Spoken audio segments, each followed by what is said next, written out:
We do adaptive multi-paddock grazing. So it Can you explain what that is? that is the adaptive multi-paddock grazing. That's a great question. It's where, depending on the time of year, on the needs of your animals, and especially how the grass and forage is growing, you vary your paddock size based on that. We talked about this earlier, where 40 to 60% of the forage growth in a cool season grass country is in that first cutting time of year. So for us, 1st of May to middle of June.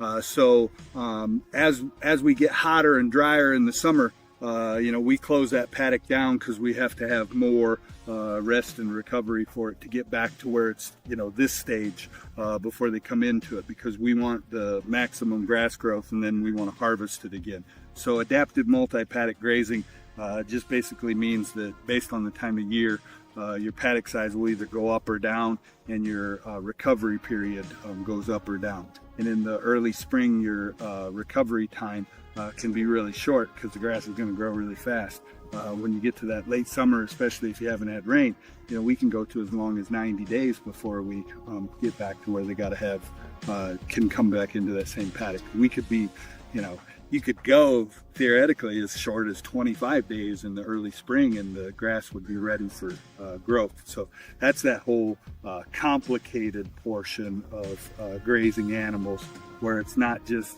you can't just put permanent paddocks out here and just move them on the same number of days.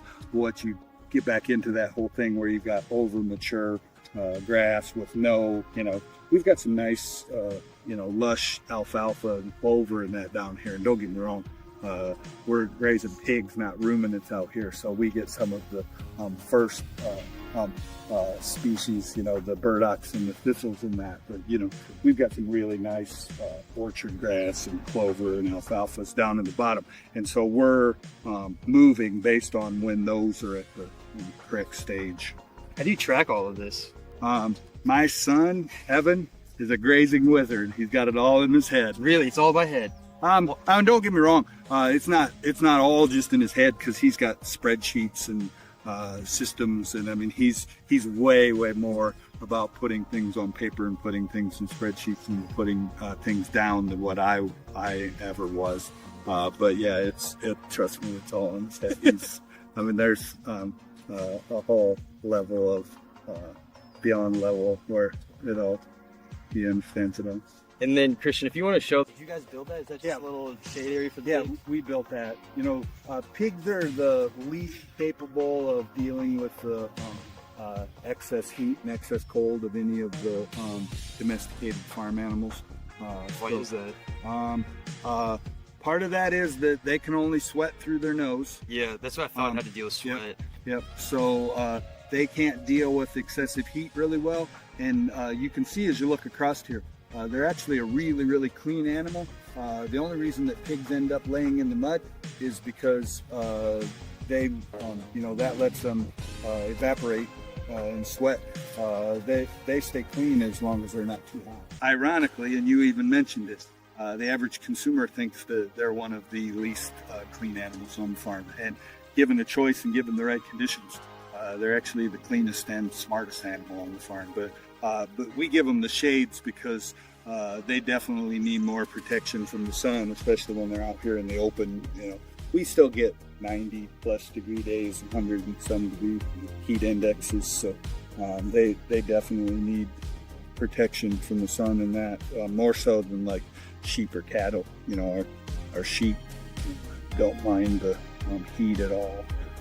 But the temperatures, you'd have serious problems. So that's the same as out in the open.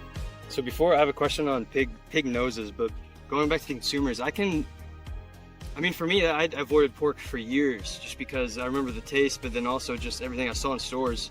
But then going back to the whole parasite example, and then lastly, the fact that you can feed them a lot of scraps. I can see why a lot of consumers think they are the dirtiest, filthiest animal, especially when, again, you've never visited an actual true farm like this.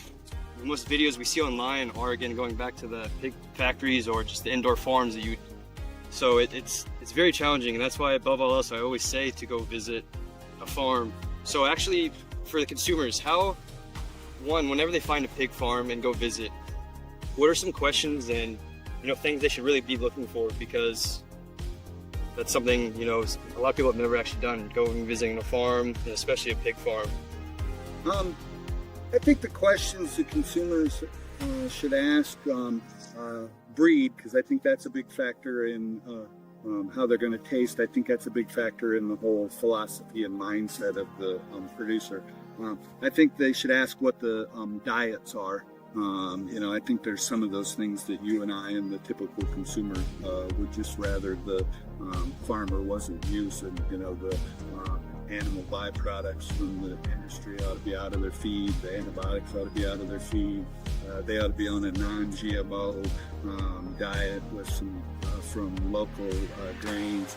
Some of the consumers, which we don't do, but some of the consumers would think that they ought to be on a non-soy diet, which there'd be some benefits, but financially we can't afford to put ours on non-soy diet. We're in the middle of corn and soybeans, so we feed our non-GMO what was a traditional pig diet, corn, soybeans. We put some alfalfa in the feed and simple vitamin and mineral mix.